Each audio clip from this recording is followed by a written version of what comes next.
गुरुर्ब्रह्मा गुरुर्विष्णु गुरुर्देवो महेश्वरः गुरुर्साक्षात् परब्रह्म तस्मै श्री गुरुवे नमः।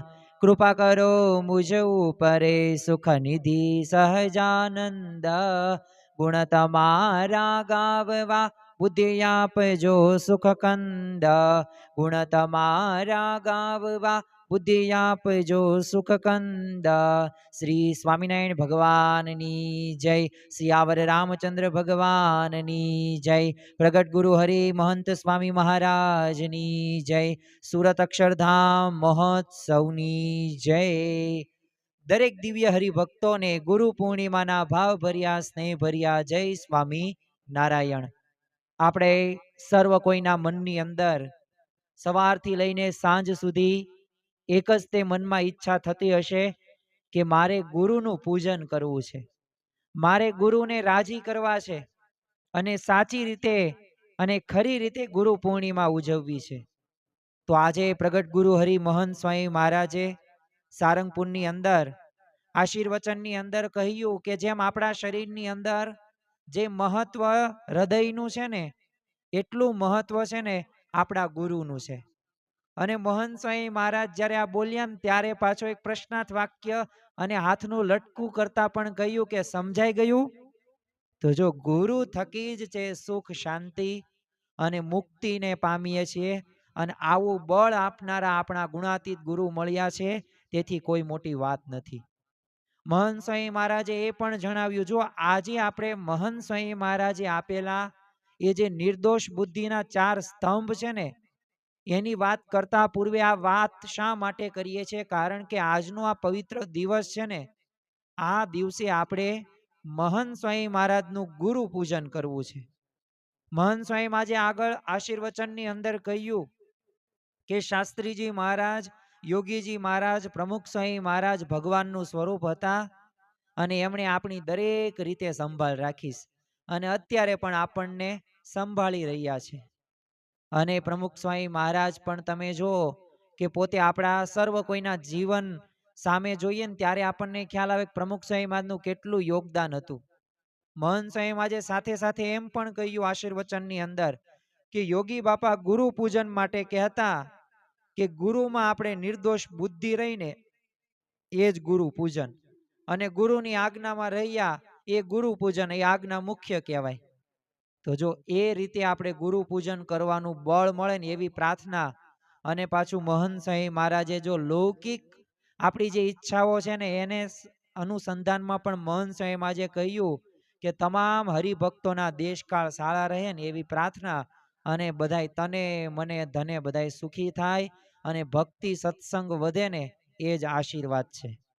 તો જો આજની આ ગુરુ પૂર્ણિમાના પવિત્ર દિવસે મહંત સ્વામી મહારાજે જે આશીર્વાદ આપ્યા છે ને એમાંથી યોગી બાપાનું એ વાક્ય કે સાચું ગુરુ પૂજન એટલે કે ગુરુમાં નિર્દોષ બુદ્ધિ રાખવી।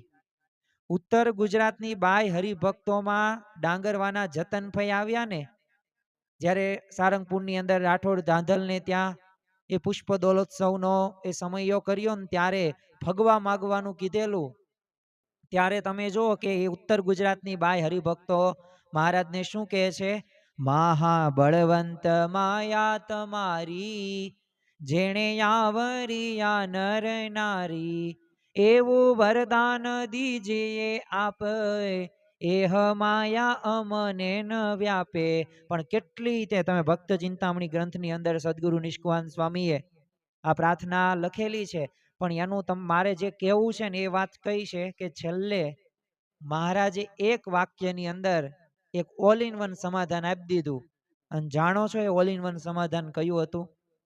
આપણે સર્વ કોઈ મુમુક્ષુઓને ગુરુ પૂજન કરવું છે ને, સાચું યથાર્થ ગુરુ પૂજન કરવું છે ને, તો ત્યારે શ્રીજી મહારાજે કહ્યું કે તમે મારામાં નિર્દોષ બુદ્ધિ રાખજો, તમે મારામાં દિવ્ય ભાવ રાખજો। નિર્દોષ બુદ્ધિ એટલે શું? નાનો બાળક હોય ને તો એ ગમે તે કરે ને તો આપણે શું કહીએ? નિર્દોષ બાળક છે, એ તો ગમે તે કરે। તો એમ છે ને ભગવાન અને સંતમાં નિર્દોષ બુદ્ધિ રાખવાની વાત કરી। બસ આ જ નિર્દોષ બુદ્ધિના 4 સ્તંભની આપણે વાત કરવી છે। પરંતુ એ પૂર્વે આપણે થોડુંક સાચું ગુરુ પૂજન કોને કહેવાય, કેમ આ નિર્દોષ બુદ્ધિની જરૂર છે, કેમ દિવ્ય ભાવ રાખવો પડે, એની પણ થોડીક વાતો કરીએ. અને મહંત સ્વામી મહારાજે જે 4 સ્તંભો આપ્યા છે એની પછી વિશેષ વાતો આજના ગુરુ પૂર્ણિમાના પવિત્ર દિવસે કરીએ. ને ખરેખર સાચે જ તે ગુરુ પ્રત્યે જે નિર્દોષ ભાવ રહ્યો ને એ જ સાચું ગુરુ પૂજન છે. તમે જો ગુરુદેવ છે ને હંમેશા પોતાના શિષ્યોને સુખ શાંતિ અને અર્પણ કરે છે અને સદા સુખકારી પણ દેવ સમાન છે. એટલે જ તે તમે જો સત્સંગ દીક્ષા ગ્રંથની અંદર પ્રથમ જ શ્લોકની અંદર એક મંગલાચરણની અંદર જ તે આપણને મહંત સ્વામી મહારાજની ભદ્ર ભાવના જોવા મળે છે કે સ્વામિનારાયણ સાક્ષાત અક્ષર પુરુષોત્તમ સર્વેભ્યમ પરમામ શાંતિમ આનંદમ સુખમ અર્પયેત. સ્વામી ભગવાન બધાને સુખ શાંતિ અર્પે, હરિભક્તો એને નહીં બધાને સુખ શાંતિ અર્પે. તો જો ખરેખર ગુરુ ભક્તિ રહીને આપણે હવે અદા કરવાની છે. અને મહંત સ્વામી મહારાજે પણ આપણને સત્સંગ દીક્ષા ગ્રંથની અંદર પણ સ્પષ્ટ આજ્ઞા કરી છે, ગુરુને ક્યારેય સામાન્ય મનુષ્ય સમજવાની ભૂલ ન કરવી. અને ગુરુની દરેક ક્રિયા છે ને, દરેક વર્તન, દરેક વચન હોય ને એમાં આપણને દિવ્ય ભાવ જ તે આપણે જોવાનો છે. તમે જે લીલા કરો લાલ, એ સમજુ અલૌકિક ખ્યાલ. આ ઉત્તર ગુજરાતની બાય હરિભક્તોએ કહ્યું છે. અને એટલું જ નહીં, આધ્યાત્મિક માર્ગની અંદર પણ આગળ વધવા માટે છે ગુરુમાં ક્યારેય કોઈ દોષ ન જોવો ને, હંમેશા નિર્દોષ બુદ્ધિ જ રાખવી જોઈએ. ખરેખર આધ્યાત્મિક માર્ગની અંદર આ પાયો સમાન કહેવાય. અને માત્ર બાહ્ય પૂજા નથી કરવાની. આજના દિવસે આપણે તિલક ચાંદલો કરીએ, સંતોને આપણે ચાંદલો કરીએ, ઘરે આપણે દીવાબત્તી કરીશું, એમ નહીં. પરંતુ ખરેખર ગુરુને વિશે સંપૂર્ણ નિર્દોષ ભાવ કેળવીએ ને તો એને જ સાચા અર્થની અંદર સૌથી મોટું ગુરુ પૂજન કહેવાય. શાસ્ત્રોના આધારે પણ ગુરુનો મહિમા છે, ગુરુની જરૂરિયાત છે. પણ આજે આપણે એ વિષય ઉપર વાતો કરતા નથી. પરંતુ મુંડક ઉપનિષદની અંદર લખેલું છે કે બ્રહ્મ જ્ઞાન પામવા માટે એ ગુરુ પાસે જવું. જો ભગવાનનો સાક્ષાત્કાર કરવા માટે બ્રહ્મનિષ્ઠ, એ પરબ્રહ્મની સ્થિતિ વાળા અને બ્રહ્મ સ્વરૂપ ગુરુના શરણે જવાન શા માટે મુંડક ઉપનિષદ વાત કરે છે? કારણ કે આ મનુષ્ય દેહ દુર્લભ તો મળ્યો છે, પણ આ મનુષ્ય દેહ દુર્લભ મળ્યા પછી જો આપણે ખાવા પીવામાં હરવા ફરવામાં જો સમય બગાડીએ ને તો ખરેખર આ મનુષ્ય દેહનો સાચો ધ્યેય નથી. ધ્યેયો નારાયણો હરિ. અરે ગુરુ ગીતાની અંદર પણ એમાં લખેલું છે કે ધ્યાનમ મૂલમ ગુરુ મૂર્તિમ પૂજા મૂલમ ગુરુ પદમ. વિચાર તો કરો, ધ્યાનનું મૂળ કયું છે? તો મૂળ ગુરુની મૂર્તિ. પૂજાનું મૂળ કયું છે? તો ગુરુના ચરણો છે. અને આગળ ગુરુ ગીતામાં કહ્યું છે મંત્ર મૂલમ ગુરુ વાક્યમ મોક્ષ મૂલમ ગુરુ કૃપા. એ સાધનાનું મૂળ અને મોક્ષ આપનાર પરમ તત્વ કોણ છે? માત્ર ગુરુ જ છે. એ પ્રગટ ગુરુ હરિ મહંત સ્વામી મહારાજની આપણને પ્રાપ્તિ થઈ છે.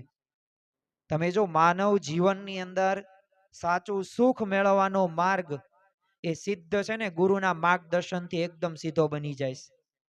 અને ખરેખર એવી પરમાત્માની સ્થિતિ વાળા મહંત સ્વામી મહારાજ આપણને ગુરુ તરીકે પ્રાપ્ત થયા છે.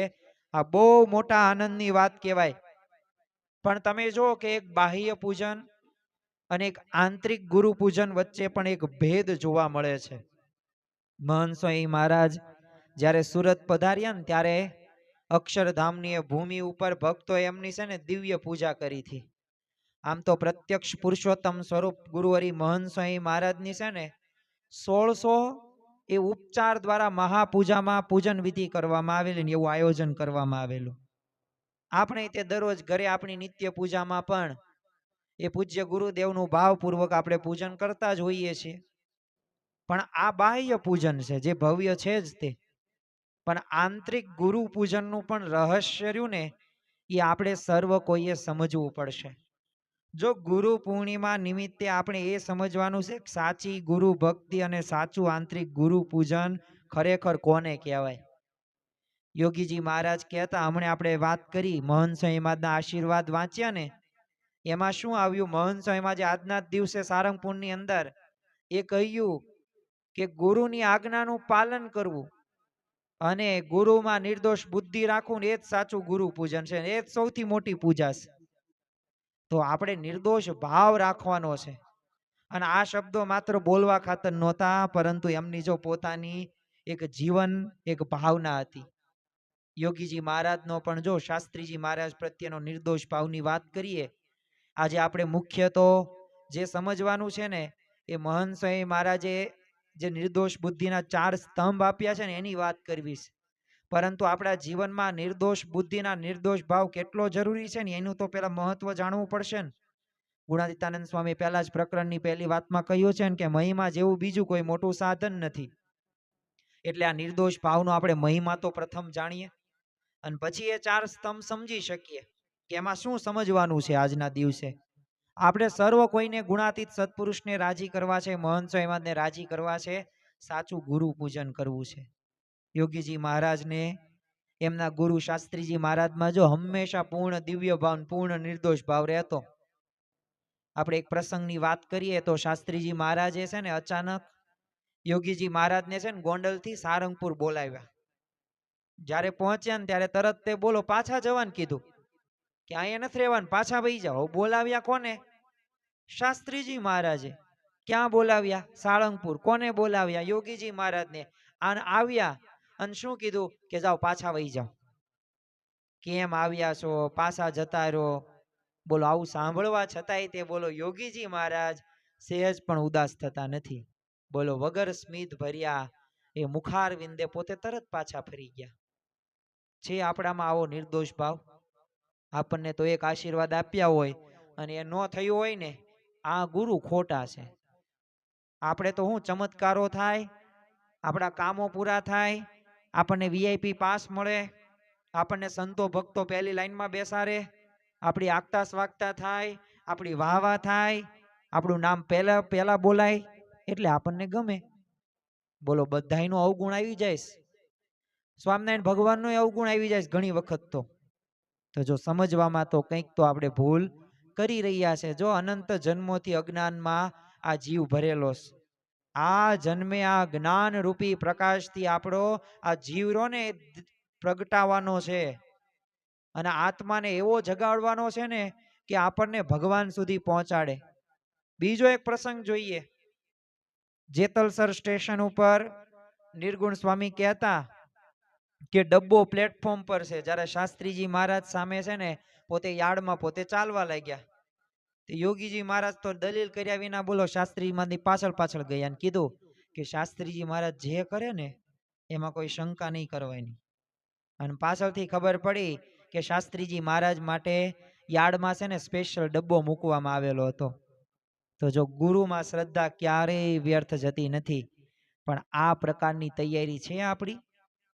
પ્રમુખ સ્વામી મહારાજની પણ અદ્ભુત ગુરુ ભક્તિ હતી.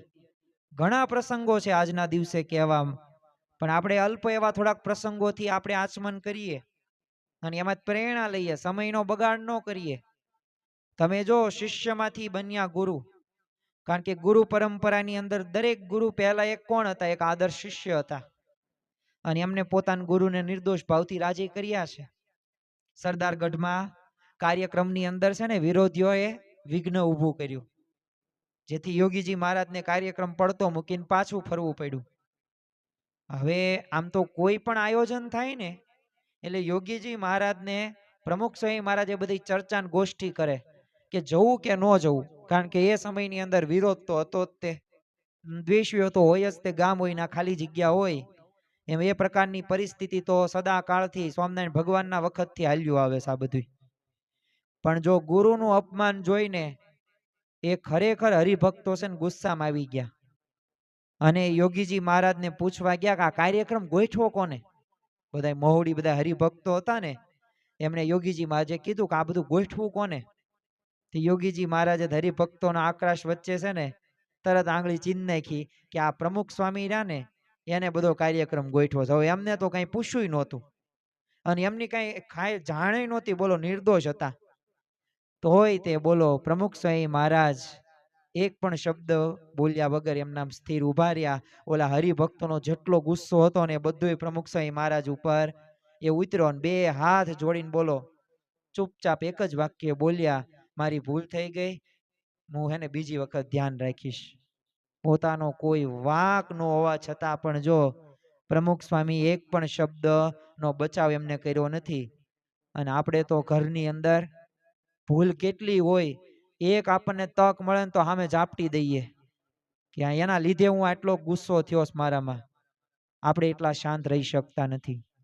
સાચું ગુરુ પૂજન એ છે કે સહન કરવું. સાચું ગુરુ પૂજન એ છે કે આપણે સાચા હોવા છતાં પણ સહન કરીને એ બધું પચાવી નાખવું. પણ આપણામાં જો સહનશીલતા નથી. પણ જો પ્રમુખ સ્વામી મહારાજમાં સહનશીલતા તો હતી, પણ નિર્દોષ ભાવ કેવો, એમને વિચાર નથી આવ્યો શું યોગીજી મહારાજ તમે વગેરે વાંકે શા માટે મને આવું કર્યું. પછી પાછળથી એવું નથી કીધું. મહંત સ્વામી મહારાજનો પણ જો અખંડ દિવ્ય ભાવ. આજે સારંગપુરની અંદર મહંત સ્વામી મહારાજ બોલ્યા તો એ બોલ્યા છે એટલું નહીં, એમના વર્તનની અંદર, જીવનની અંદર જોવા મળે છે. પ્રમુખ સ્વામી મહારાજે જે રીતે યોગીજી મહારાજમાં દિવ્ય ભાવ રાખ્યો, એવી રીતે મહંત સ્વામી મહારાજે પણ પ્રમુખ સ્વામી મહારાજમાં પૂર્ણ દિવ્ય ભાવ હતો. સારંગપુરના તે જરૂખે છે ના તંદુરસ્ત તબિયતે જ્યારે બાપા દર્શન આપતા ને, ત્યારે ઐતિહાસિક એક પ્રાર્થના થઈ, એક બાપા આપ દર્શન આપો કે ન આપો, આપ લટકા કરો કે ના કરો, પણ આપ બોલો કે ના બોલો, પણ સઘળું અમને બધું દિવ્ય દિવ્ય જ લાગે છે. હવે 3 વાર દિવ્ય દિવ્ય બોલો શબ્દનો એ પ્રયોગ મહંત સ્વામીમાં જે કર્યો તો આ સંપૂર્ણ નિર્દોષ ભાવની સાબિતી કહી શકાય ને. અને ગુરુ પરંપરાની અંદર દરેક ગુરુએ પોતાના ગુરુને આ જ રીતે કોઈ પણ શરત વગરના નિર્દોષ ભાવથી રાજી કર્યા છે. હવે આપણે આપણી જાતને પૂછવાના છીએ કે આપણે શિષ્ય છીએ, ગુરુ છીએ, ભગવાન છીએ, એક સામાન્ય માણસ છીએ. જો શિષ્ય હોય ને અને જો આપણે ગુરુને રાજી કરવા હોય તો આવી રીતે આ બધા પ્રસંગોમાં શીખવું પડશે. હું બોલું છું મારે પ્રથમ શીખવું પડશે, પણ આપણે બધાએ કરવું તો પડશે જ નહીં. આજે નહીં તો આવતીકાલે બધાએ ફરજિયાત કરવું પડશે. અને ખરેખર નિર્દોષ બુદ્ધિનું મહત્વ છે. એક જ પ્રસંગ કહીને આપણે નિર્દોષ બુદ્ધિના 4 સ્તંભની વાતો કરીએ. યોગી ગીતામાં યોગીજી મહારાજ નિર્દોષ બુદ્ધિની વાત કરે છે. યોગીજી મહારાજે શાસ્ત્રીજી મહારાજને એ પ્રાર્થના યોગી ગીતા ગ્રંથની અંદર જ તે બોલો એ બધી વણી લીધેલી. અને પૂજ્ય વિવેક સાગર સ્વામીએ તે આ પ્રાર્થનાના જે અંતિમ ફકરામાં છે ને, બોલ્ડ કાળા અક્ષરોથી એક ખાસ સંદેશ લખ્યો છે. અને એની અંદર લખ્યું છે ગુરુને શું ગમે છે. તો તમે નિર્દોષ બુદ્ધિના ભૂખ્યા છો. જો અમે નિર્દોષ બુદ્ધિ નહીં રાખીએ ને તો તમે પાસે નહીં બેસવા દો, કાઢી મૂકશો. તો જો આ ખરેખર એક મોટો પડકાર છે. નિર્દોષ બુદ્ધિ કેમ નથી રહેતી? તો સામાન્ય મનુષ્ય તરીકે આપણી અંદર છે ને ગુરુ પ્રત્યે હંમેશા નિર્દોષ બુદ્ધિ ટકતી નથી. ગુરુની આમ સામાન્ય ક્રિયામાં તે જો સત્પુરુષનો દિવ્ય ભાવ એ આપણને દેખાય છે, પણ ખરેખર આપણી સામાન્ય બુદ્ધિનો જે અહંકાર ને એ આડો આવે છે. એટલે આપણને એમાં મનુષ્ય ભાવ આવી જ જાય છે. એટલે દિવ્ય ભાવ, નિર્દોષ ભાવ નથી રહેતો. જો શ્વાસ લેવા, ખાવું, પીવું, ઉઠવું, બેસવું, આધ્યાત્મિક માર્ગની અંદર દરેક ક્રિયા છે નિર્દોષ ભાવ સાથે થવી બહુ અનિવાર્ય બાબત છે. અને એ પ્રકારે જો થશે ને તો ખરેખર આપણને ઘણો બધો લાભ થશે. હવે જે આજે આપણે સાચી રીતે જો ગુરુ પૂજન કરવું હોય ને તો મહંત સ્વામી મહારાજે જે નિર્દોષ બુદ્ધિના 4 સ્તંભની વાત કરી છે ને, એની વાત આપણે આજના દિવસે આપણે સમજવી પડશે. ને એકાગ્ર ચિત્તે થોડુંક મનન ચિંતન નિધિ ધ્યાસન સાથે આ વાતોને યાદ રાખજો, જીવનમાં ઉતારજો. ને આવતીકાલે ગુરુ પૂર્ણિમા છે એમ જ માનજો ને 365 દિવસ ગુરુને રાજીત કરવાના ભગવાનને, સંતને. કારણ કે અનંત જન્મોથી આ બધાઓને આપણે રાજી કરીએ છીએ, મા બાપને, ધર્મ પત્નીને, છોકરાઓને, પણ ક્યારેય આપણે ભગવાનને, સંતને રાજી કરવાનો વિચાર નથી આવતો. તો આપણે સતત આ અનુસંધાન સાથે જીવન જીવવાનું છે. તમે જો ભગતજી મહારાજે ગુણાતીતાનંદ સ્વામીની આજ્ઞા પાળીને સેવામાં જોડાયા તો ત્યારે એમણે પોતાની બુદ્ધિને તાળું મારી દીધું. માત્ર શારીરિક ક્રિયા નહીં, હૃદયના અતૂટ ભાવથી સેવા કરેલી. તો આપણા જીવનની અંદર પણ નિર્દોષ બુદ્ધિ લાવવા માટે, ગુરુને રાજી કરવા માટે જે મહંત સ્વામી મહારાજે 4 જે વાતો કરી છે ને, એ 4 વાતોને આપણે જીવનમાં ઉતારવાની છે. 4 વાતો પ્રથમ તો આપણે સાંભળી લઈએ અને પછી એક સ્તંભને આપણે વ્યવસ્થિત સમજવાનો પ્રયત્ન કરીએ. કારણ કે આ ચારે ચાર સ્તંભો રહ્યા ને નિર્દોષ બુદ્ધિના સ્તંભો છે, પાયો છે. પાયો જ કાચો હોય તો પછી ભગવાનને સંતને રાજી ન કરી શકીએ. મહંત સ્વામીમાં જે પ્રથમ શું કહ્યું છે, નો કમ્પ્લેન. ક્યારેય કોઈની ફરિયાદ નથી કરવાની. તમે જુઓ કે સ્વાભાવિક રીતે આ સ્તંભ કેટલો અગત્યનો છે. તો આપણું જીવન તમે જુઓ કે કાયમ માટે આપણે ફરિયાદો જ કરતા હોઈએ છીએ. પણ જો મહંત સ્વામી મહારાજ આપણને સર્વ કોઈને જણાવે છે કે જો નો કમ્પ્લેન, કોઈ ફરિયાદ નહીં. કારણ કે ગુરુ તરફથી મળેલા એ કઠિન સંજોગો કે સેવામાં ક્યારેય પણ નાની કે મોટી કોઈ ફરિયાદ કરવી નહીં. અને ઘણી બધી વખત એ ભગવાનને સંત રહ્યા ને એ પોતે એવી કસણીની અંદર આપણને લેશે. પણ જો આપણે ભગવાન કે ગુરુને કે સંતને આપણે જો ફરિયાદ કરીશું ને તો પછી એ આપણે સાચા ભક્તમાં આપણું નામ ન આવે. અને જો પરીક્ષા તો એની જ થાય કે જેને તૈયારી કરી હોય, ભગવાનની ભક્તિ કરી હોય, સેવા કરી હોય. બાકી તો જો લોકની અંદર આપણને ખ્યાલ છે કે 2 નંબરના ધંધા કરતા હોય ને એ પણ એ કરોડોનો અબજોપતિ ને ખરવોપતિ થઈ ગયા છે ને અત્યારે પોતે આંટા ફેરા મારે છે દેશ વિદેશોની અંદર. તો એ તો પતાય પોતપોતાના કર્મને જે પ્રકારની અને અપ્રામાણિકતા જે દાખ્યું એ એનું સંભાળે, એ કર્મનો સિદ્ધાંત છે. એમાં આજે આપણે વાત નથી કરવી, પણ આપણે ફરિયાદ નથી કરવાની. તમે જુઓ કે ચૂનો કાલવવાની સેવા, ભગતજી મહારાજે ગુણાતીતાનંદ સ્વામીની આજ્ઞાથી એ અઘરામાં અઘરી કઠિનમાં કઠિન હતી ને એ સેવા સ્વીકારી. બીજા બધાએ આર્ગ્યુમેન્ટ ફરિયાદ કરી પણ ભગતજી મહારાજે એક પણ ફરિયાદ ન કરી. અરે ઘણા બધા ઈર્ષાળુ લોકોના ગમતું નહીં એટલે બોલો એ સેવામાં તો મગ્ના ભગતજી મહારાજ તો ઉપરથી ભારે મોટા મોટા કોથળા ફેંકતા. પણ આટલી બધી હેરાનગતિ કે કષ્ટ હોવા છતાં પણ એ ભગતજી મહારાજે ક્યારેય ગુણાતીતાનંદ સ્વામી પાસે જઈને એ વિરોધીઓની ફરિયાદ કરી નથી.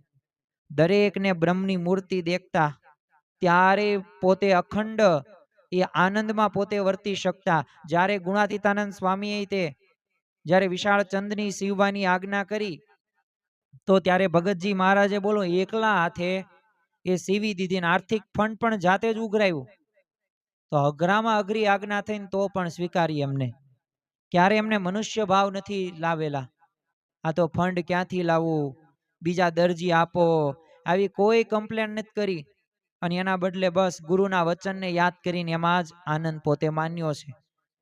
અને ક્યારેય મનુષ્ય ભાવ કેમ નહીં. હવે એક વખત ગુણાતીતાનંદ સ્વામીએ ગિરનાર બોલાવવાનું કીધું.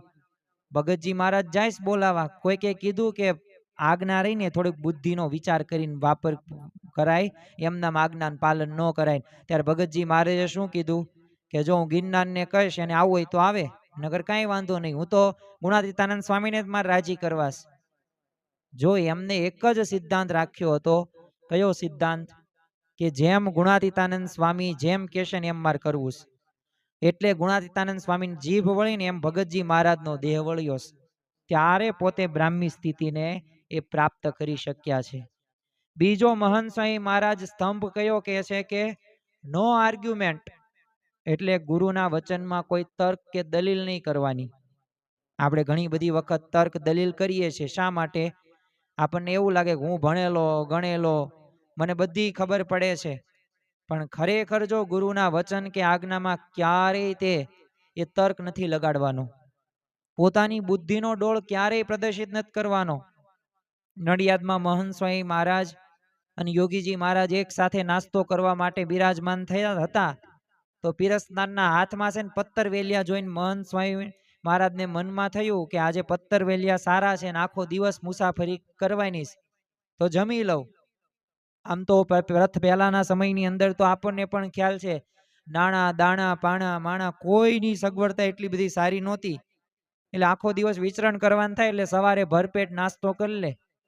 એટલે પીરસનાર વ્યક્તિ જયારે પાસે આવ્યા ને ત્યારે યોગીજી માજે તરત કીધું કે રહેવા દો, એમને પત્તર વેલિયા નથી ભાવતા, મમરા ભાવે છે. હવે મહંત સ્વામીને પત્તર વેલિયા બહુ ભાવતા. હવે આ સાંભળીને આમ સામાન્ય માણસના છે ને મનમાં પ્રશ્ન થાય. પરંતુ મહંત સ્વામી મહારાજે મનમાં કોઈ દલીલ કે તર્ક લગાડ્યા નહીં. અને મહંત સ્વામી મહારાજ એ દિવસ પૂરતો નહીં પરંતુ આજીવન એ પાડ્યું, ક્યારેય પત્તર વેલિયા ખાધ્યા નહીં. તો જો ગુરુ વચન પાલનમાં બુદ્ધિ ચલાવ્યા વગર એ તત્પરતા બતાવીને એ જ સાચું ગુરુ પૂજન છે ને એ આપણે કરવાનું છે. આ પ્રસંગો સાંભળીને આપણે સાચી રીતે આવી નિર્દોષ જે બુદ્ધિ છે, નિર્દોષ ભાવ છે, દિવ્ય ભાવ છે, એને આપણે આપણા જીવનમાં ઉતારવાનો છે. મહંત સ્વામી મહારાજ ત્રીજો સ્તંભ કહે છે. પહેલો સ્તંભની આપણે વાત કરી, નો કમ્પ્લેન, કોઈ ફરિયાદ નહીં. બીજો સ્તંભની વાત કરી, નો આર્ગ્યુમેન્ટ, કોઈ તર્ક કે દલીલ નહીં. ત્રીજો સ્તંભમાં મહંત સ્વામી મહારાજ કહે છે નો એક્સક્યુઝ, એટલે કે કોઈ બહાનાબાજી નહીં. ઘણા બધા આપણે એક્સક્યુઝ કાઢતા હોઈએ છે ને, બહાનાબાજી કરતા હોય છે. આપણી પાસે સેવા ન કરવાનું જો પૂરતા કારણો બહાના હોવા છતાંય તે કોઈ પણ બહાનું કાઢ્યા વગર સેવામાં જોડાઈ જવાનું. સારંગપુરમાં અડધી રાત્રે એક યાત્રાળુઓનો સંઘ આવી પહોંચેલો. તો અડધી રાત હોવા છતાંય બોલો શાસ્ત્રીજી મહારાજે એમને સહજતાથી પૂછ્યું કે તમારે જમવાનું બાકી છે? હવે શાસ્ત્રીજી મહારાજ તો સભા મંડપમાં આવ્યા. હવે રાત્રે કોને કેવું, 12 વાગી ગયેલા. હવે સુતેલા યોગીજી મહારાજને એ બોલો રસોઈ કરવા જમાડ્યા. એ મોટા સ્વામી બધાએ કીધું કે હજી અત્યારે તે સૂતા છે યોગી બાપા. તે એમને શું કીધું કે યોગી વિના કોણ મારું શોભાડશે? બાજુમાં ખરેખર જો આખો દિવસ એમને સેવા કરીને હમણાં સૂતા આરામ કરવા દો, બીજા સંતોએ દલીલ કરી. પણ જો શાસ્ત્રીજી મહારાજે ગર્વથી શું કીધું કે જોગી વિના મારું કોણ, જોગી વિના કોણ મારું શોભાવશે? તો જો યોગીજી મહારાજે હસતા મુખે કીધું કે હું થાક્યો છું પણ સવારે વહેલા ઉઠવાનું છે, એટલે એવું કઈ કીધું ને એવું કઈ બહાના ન કાઢ્યા. અને હસતા મુખે બસ રસોઈ બનાવીને સંઘને જમાડ્યા. તો જો આ પ્રકારનું આપણને જીવન ભાવના જોવા મળે છે. અને ખરેખર જો જેવો વિશ્વાસ શાસ્ત્રીજી મહારાજને યોગીજી મહારાજ ઉપર હતો ને, આજે બરાબર એવો જ અતૂટ વિશ્વાસ મહંત સ્વામી મહારાજને પણ જો આજે જે સુરતના જે હરિભક્તો છે, એ સુરતમાં વિશાળ દિવ્ય અક્ષરધામ નિર્માણ દિન થાય તો જેમાં લાખો કલાકની સેવાની ખૂબ જરૂરિયાત છે. મહંત સ્વામી મહારાજને ખાતરી છે કે સુરતના હરિભક્તોની સેવામાં ક્યારેય બહાનું નહીં કાઢે અને ઉત્સાહથી જોડાશે. ભલે રાજસ્થાનમાં જઈને સેવા કરવાની હોય કે મહિને એક વખત આખો દિવસ ફાળવવાનો હોય, પણ સુરત વાસીઓ અચૂક આવશે ને આવશે. જો આજે આપણે એ અક્ષરધામ ભવ્ય અને દિવ્ય બને છે ને, રોબિન્સવિલ અક્ષરધામ તમે જો 12,500 જેટલા હરિભક્તો સંતો, એમને કોઈ પણ પ્રકારના બહાનાબાજી નથી કર્યા. મને તો છે ને કઈ આવડતું જ નથી, હું તો ડોક્ટર છું, તો આ શીણીને હથોડી રહીને મને ન ફાવે. કોઈક એક્સપર્ટ હોય ને એમને સેવાન કયો ને, અને અમને શા માટે આજ્ઞા કરી? ભલે અમે તમ તાર પૈસા આપી દેશું આર્થિક રીતે, પણ બીજા કારીગરોને બોલાવો, એવું નથી કીધું. જોડાઈ ગયા. સારંગપુરમાં જે સંત તાલીમ કેન્દ્રમાં જે સંતો તાલીમ લેતા હતા ને, એ બધા અમેરિકા વાસીઓ હતા, તો એમને પણ ત્યાં મોકલ્યા, કારણ કે અમેરિકાની સિટીઝનશીપ હતી એમની પાસે. તો જો ખરેખર ટાણું સાચવી લીધું. જો આપણે નાની મોટી અગવડોમાં બહાના કાઢીને સેવા કરવા ન જઈએ, તો આપણે ગુરુને રાજી કરવાનું અમૂલ્ય ટાણું રહ્યું એ ગુમાવી બેસીએ. અને ખરેખર જો પથ્થર ઉચકવા હોય, પાઇપ કે કેબલ ખેંચવા હોય, નાની મોટી આપણે સેવા કરશું તો અદ્ભુત એનો આનંદ આપણને આવવાનો જ છે. અને ખરેખર આપણા સ્વભાવો એ ઘસાશે, વાસના નિર્મૂળ થશે, અને આપણામાં સારા ગુણો આવશે. અને એટલું નહીં, ભગવાન આપણા હૃદયની અંદર વિરાજમાન થશે. પણ આવા મહિમા સાથે સેવા કરવી. નિર્દોષ બુદ્ધિનું ચોથું સ્તંભ મહંત સ્વામી મહારાજ જણાવે છે, નો કમ્પેરિઝન, બીજા સાથે સરખામણી નહીં. સેવા કરવા જઈએ ને ત્યારે આપણે શું સરખામણી કરીએ, આ હરિભક્ત આટલા બધા વર્ષોથી સત્સંગી છે અને આ સેવામાં છટકે છે અને મને પકડાઈ દેશ. આ પ્રકારના ભાવો વિચારો સ્વાભાવિક રીતે માણસોને આવે ને આપણને આવે છે, મને આવે છે. પણ જો આપણે સર્વ કોઈ એક આધ્યાત્મિક એવી ઉચ્ચ સ્થિતિ ઉપર પહોંચવું હશે ને, તો કોઈની સાથે કમ્પેરિઝન કરવી નહીં. બધાય પોતપોતાનું જોવે છે, બધાને પોતાના આત્માનું કલ્યાણ કરવાનું છે. તમે જો યોગી બાપા હતા, પોતે યુવકો સાથે બહુ હેત પ્રીતિ ધરાવતા.